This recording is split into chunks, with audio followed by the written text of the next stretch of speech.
Hey, what's up guys? I'm Chris from Practical Worship Leading, and I wanted to share this with you. I've started calling this power chords for acoustic guitar, and I've been talking to a few different people. I promised them I'd make this video to kind of show you what I'm talking about. And what we're talking about is really just a no3 chord. So if you see a chord on a chord chart, for instance, that says E and then in parentheses no3, that's what this is. So on electric guitar, if you've been playing guitar for a while, you'll know about power chords. They usually look like this. It's kind of a three string deal. So a lot of 90s punk music going on. But throughout electric guitar, you really heavily use those power chords.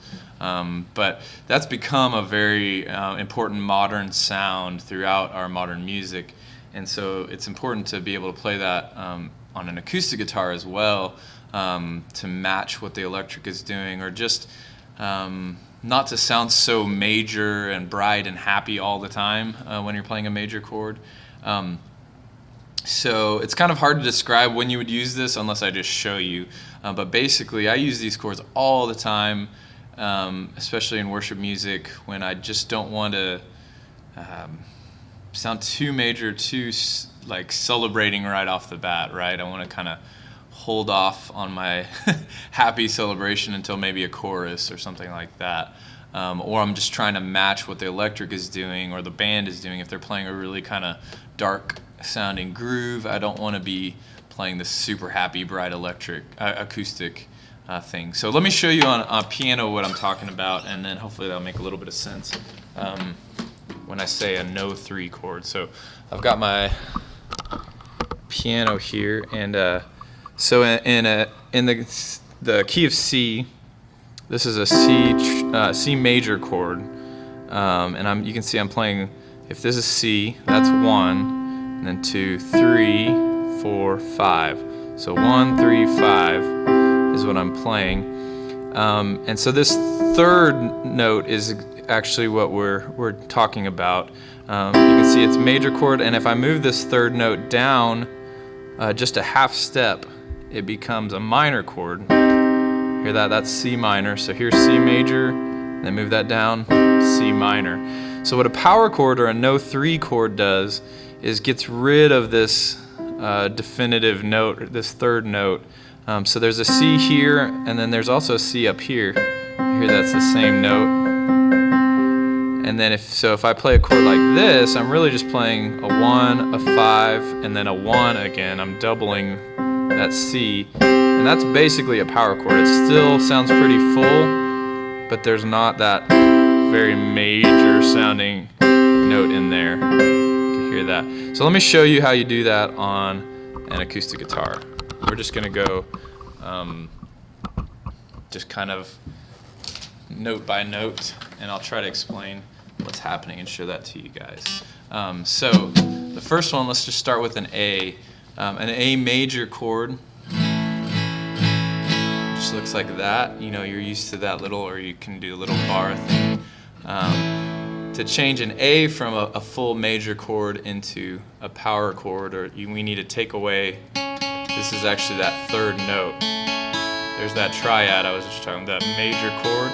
So we want to get rid of that third, which is we're playing on the B string. So we don't want the B string to play, basically. If you take off your pinky and kind of tilt your hand down to where your fourth finger, your ring finger, is muting that B, then it becomes a power chord. And I'm also not playing the bottom E string. I'm muting that with my thumb. So hear that nice power chord. So here's really happy, and here's just a normal chord. So I'm not getting quite so major and happy right away. So that's A. You just play those two strings and mute the B and the bottom E. For B, you're actually playing a true power chord shape. I'm just doing kind of a loose bar. With my pointer finger, I'm playing right here on the A string, and then I'm doing a loose bar to mute.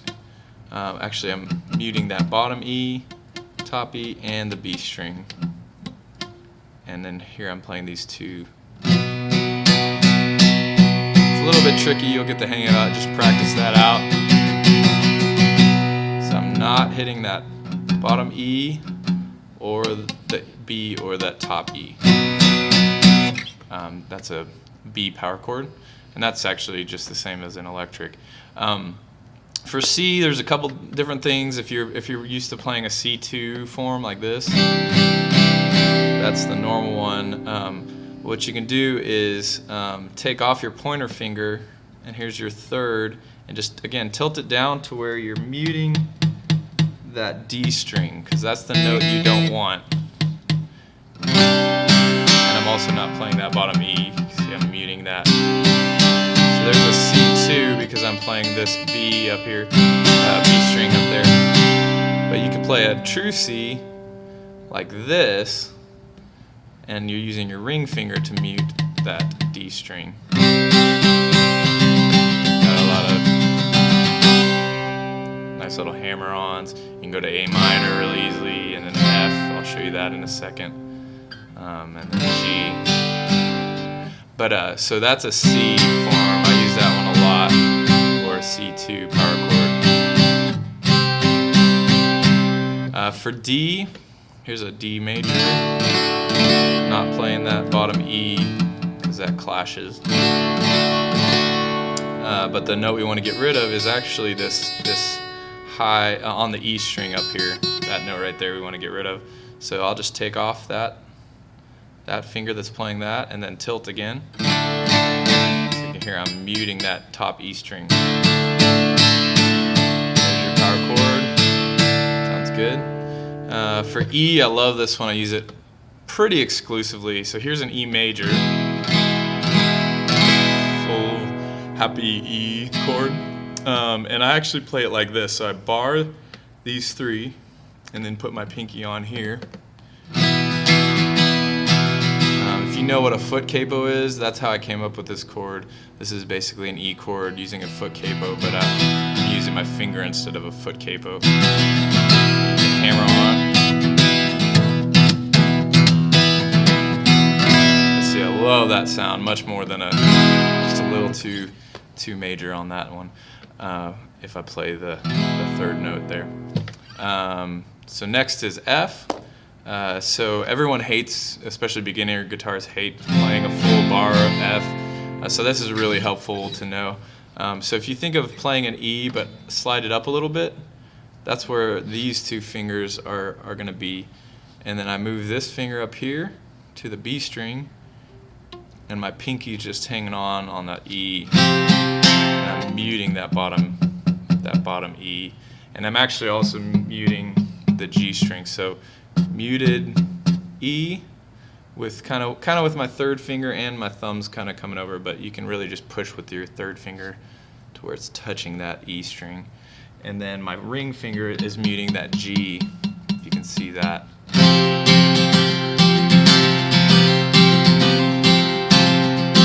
That's a nice power chord there. Again, just practice this, you'll get the hang of it. It feels really annoying at first, but then you'll love it later on. And then the last one is G. So here's a full G, nice major G. And if you just take off your pointer finger and again tilt where your third finger is muting that A string, that's really just a G power chord. It's really good to know how to do that. So this is not to say that there aren't places that you would want to play true major chords. This is just saying this is a really helpful tool in your tool belt when you don't want it to sound so major and so bright. So for instance, let's do like an older song, Forever by Chris Tomlin. So we could play it like this. Thanks to the Lord, I've got a king. For he is good, he is above all things. Love endures forever. So that's that really bright, happy sound we were talking about. But if we wanted to make it into power chords, we can use our G power chord. Again, we're muting that A with our third finger tilted down. And then same thing on a C2, we just move that third finger up and down. And it becomes more like this, to match that electric sound that's probably going on. You've got something a little more gritty and serious sounding. So it's, that's just how I play it. Give thanks to the Lord, our God and King. His love endures forever. For He is good, He is above all things. His love endures forever. And then you can go major, real major. Sing praise, sing praise. And back down, the mighty hand and an outstretched arm. So you can kind of see, again, sometimes you just don't want it to be so happy right off the bat. And then throughout, especially when you're playing with a band. So hopefully that makes sense. If you got questions about it, leave a comment or check out my blog. You can contact me through there. Hope that helps. Have a good one, guys.